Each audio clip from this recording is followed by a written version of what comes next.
Karine, you go. You go. Oh, my goodness. Thank you. First, so you guys started draining the Strategic Petroleum Reserve to try and help with the Putin price hike a few years ago.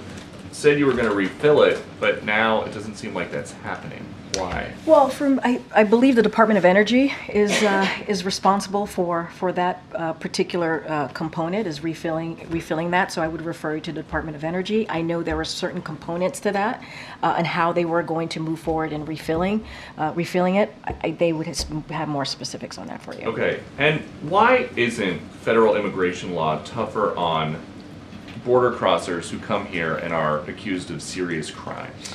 So, are you speaking of a specific case? There's this story in New York, an 8-person crew of border crossers found with drugs and guns. 6 of them now are out on bail. Does President Biden think policies like that are making the country safer? So I want to be really careful. That's an active case, so don't want to comment on an active case. But anyone found guilty, and we've been very clear about that, anyone found guilty of a crime should be held accountable. We have been very, very clear about that.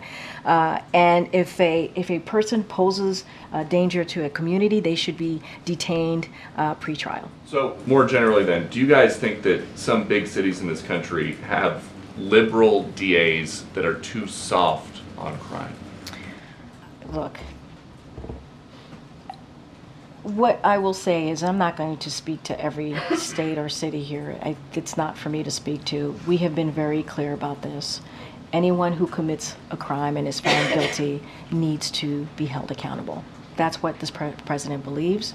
And we are certainly very much, we welcome local law enforcement support and cooperation in apprehending and removing individuals in this country who pose a risk to our national security or also public safety. If they are found guilty, they should be held accountable. That's where we stand on this. Back, perhaps? Go ahead. Yeah, thanks. I mean,